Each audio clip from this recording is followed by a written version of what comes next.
Hello, it's August. You can tell because it's raining. If you pay tax in the UK, and given my demographics, chances are you do, then over the last 5 years you've been paying GTA creator Rockstar North to make games.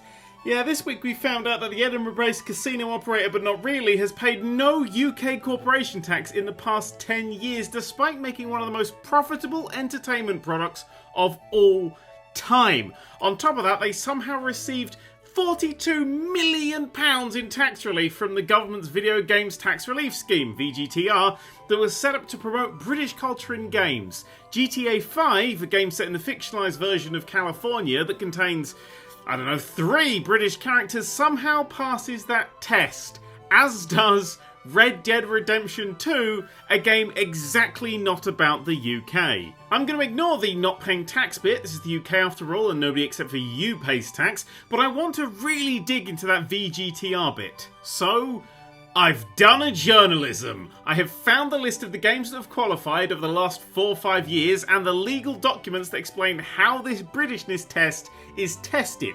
So far, 832 games have qualified, which makes the fact that Rockstar receives around 19% of this entire fund since inception in 2014 extra shitty. And here is, as quick as I can do it, how to qualify. Games are scored across 4 sections and need to receive a grand total of 16 points out of 31 to pass. The first section, cultural content, is worth 16 points, meaning that your game needs to have some element of Britishness to pass this test. This section is 75% of the game set in the UK, etc, etc. The second, cultural contribution, is very boring and quite vague, but basically, do you portray British cultural heritage in your game? So you can have a game about British history, but it's set somewhere we owned or invaded or killed everyone in, and it'll still pass. That's worth 4 points. Next, cultural hubs, which is just, was this game made in the UK, for 3 points. And finally, cultural practitioners, which is just, did people in the UK make this game? That's worth 8 points.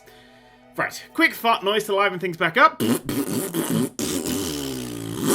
Right, let's continue. So, 11 points straight away to Rockstar North for simply being in the UK, employing UK people, etc, etc. The first section gives 4 points for just making the game's dialogue English, so that's 15 total. 1 more to go for them to pass. Brilliantly, there's actually a flowchart for this bit. How exciting, on page 22, look at it. Oh, so, we're going to do this last bit together.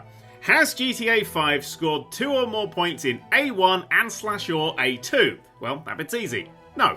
A1 is the game set in the UK or EEA state, which GTA 5 isn't, and A2 is are the lead characters British, which they aren't. Quick side note, an anthropomorphic character can be treated as an EA state character for the purposes of the test is a genuinely hilarious thing to read in a document that's this dry. Right, final bit of this flowchart. Has GTA 5 scored 4 points in A3? Well, A3 states 4 points will be awarded if the video game depicts a British story or a story which relates to another EEA state. Well, no, GTA 5 doesn't do that. That's a fail, right? It's very much not set in the UK, France, even Iceland. So why did Rockstar get this fucking tax relief?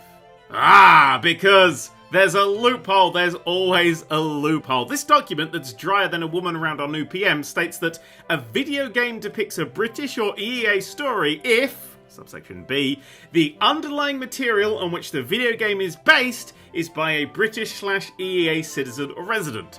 So, because GTA 5 is a sequel to a game that was created by a British company, it's British. This game set in a fictional California deserves millions of British tax relief paid for by British people because the company also made a game about a fictional New York City. That one was both a mood lightener and my opinion of this whole thing. Anyway, that took a while, didn't it? In other news this week, Activision ferociously shat over all their recent remastered goodwill by announcing that Crash Team Racing is getting microtransactions. I'd care, but this week also saw the announcement of Garfield Kart, rendering all other games worthless in the grand scheme of things. Come on, everyone here must be excited to play as Garfield, Odie, John, Nermal, Arlene, Liz, Harry, Squeak.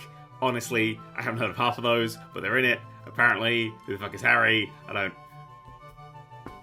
know. I thought one of the characters would be a playable fucking lasagna. Game recommendation! This week I sat down with Forager. And then, about 10 hours later, paramedics had to use the jaws of life to take me away from the fucking thing.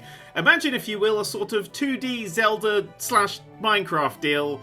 But it's actually kind of a clicker game? I'm not really sure what it is, but Christ, it's addictive. You could weaponize this. If they ever remake the episode of TNG with the game, this should be the game they use in place of that oddly sexual bendy trombone one. Just let it go.